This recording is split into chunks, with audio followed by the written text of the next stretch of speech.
Hello my dear friends, here is a tutorial on how I made these vinyl station signs for our layout built in a weekend, Titsy for Tatsfield. This was recorded for our challenge at the Spa Valley Railway to raise awareness for mental health and the charity Mind. You can watch our live streams of the entire layout being built in the Great Model Railway Challenge playlist. So when's the next train? Yeah, sure. First train for Tatsfield. Left for Tatsfield. Let me just see. Now, model railways can be a cheap and easy hobby to get into if you build things yourself, but there are also tools out there that can help you to cut corners. In fact, I've got a machine to show you that'll cut lots of corners. This is a Cricut maker, and I'm going to show you how it can be really useful for modelling. Today, sharing how I made our station signs for the layout using vinyl. If you have no idea what this contraption is, don't worry, neither did I. In fact, my fiancée got it for her own craft projects, and I've slowly been borrowing it more and more over time. Sorry. It's an expensive bit of kit, so only worth it if, like us, you'll be using it quite often. But the same could be said for a 3D printer. We have a station sign pack for our layout already, but it only provides one font.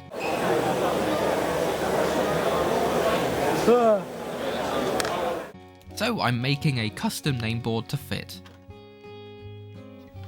George sent me the measurements, and I've cut out 2 pieces of plasticard so that I can see how much space I've got to work with. I'm also making a giant version to place on the side of the layout, including a little logo to show what we built it for. For that, I'm using a 5mm thick plywood board.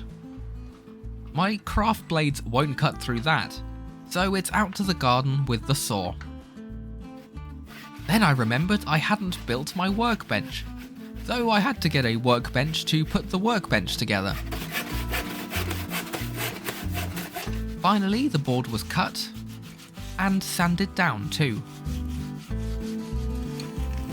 It's a sunny day, so Tamiya primer was put to use on both the large and small signs.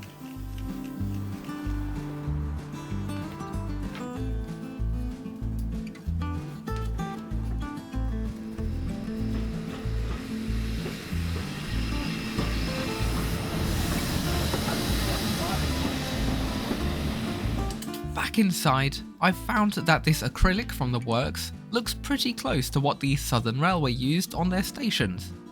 But to tone it down, I'm mixing it with a bit of grey.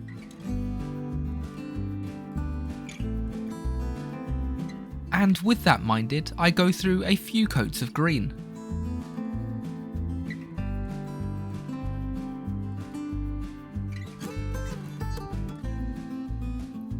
The same is done in blue at one end.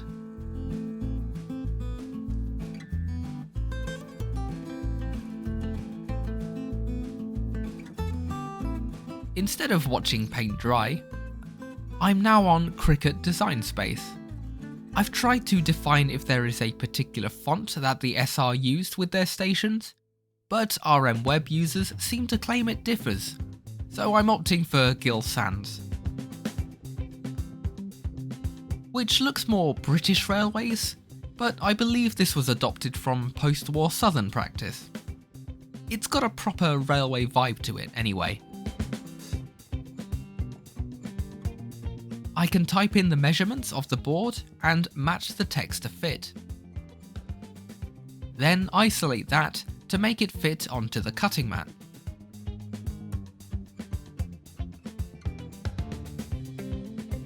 I'm using a roll of matte white vinyl, which you stick on within the squares. So that's the material I select on the program.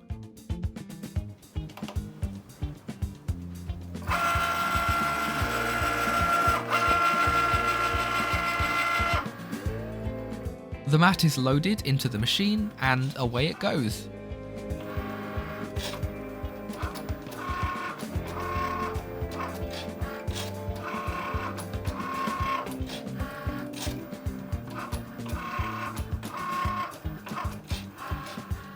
I tend to tape down the material as well as an extra precaution because it can shift as the mats lose their stickiness.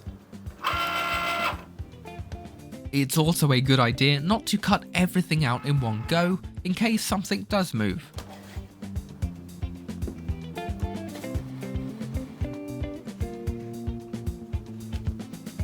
Using a picker tool, I can then peel off the letters from the backing paper. And then it works just like a sticker.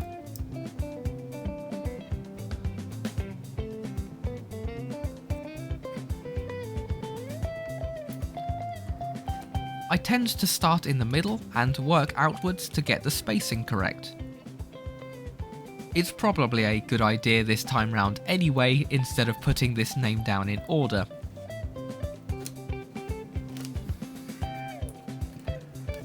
It is possible to pick the vinyl up and start again to a degree, but best avoided if possible. Of course, you could paint these letters yourself, but using vinyl means that they're incredibly neat and waterproof if you're making something for outdoors. I've deliberately done the larger nameboard first, because now I can position the smaller letters on the cutting mat to fill in the gaps.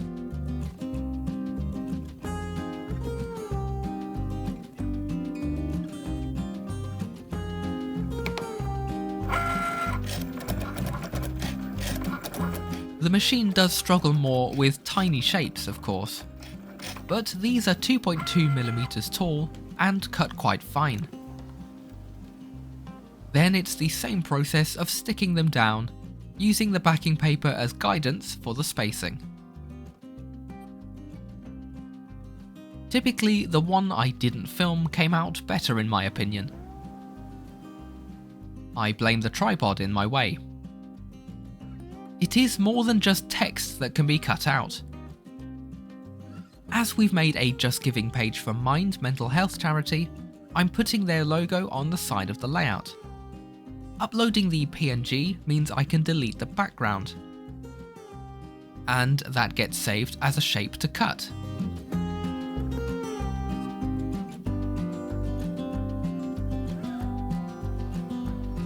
Finally, back outside we go to spray clear matte lacquer over everything. I hope it's been insightful to see a different approach to model making, though understandably high-priced machines like this aren't for everyone. Now all that's needed is a station for them to go on, though they'd work just as well as display pieces. If it has fascinated you, then I've put the poor Cricut machine through quite a bit more with other modelling tasks. So subscribe and let me know if more videos about it are what you'd like to see. Titsy for Tatsfield. That's true, and team. That is and team. Let's do a quick photo. A big thank you to the following channel patrons: Alex Goodman, GBH Train, D0280 Falcon, Sean Tempest, Random Thomas Fan, Dark White 73, Andrew Dyack, Reese Lee Walter, Ryan RTS, Ewan Pentland, Steam Power 4472, Jude 72, Firewind 10, Luneacres Photography, Mario Sonic 64, Elias, Soda Fox Art, TJOC 9891, Tamsy, and Insane Edward.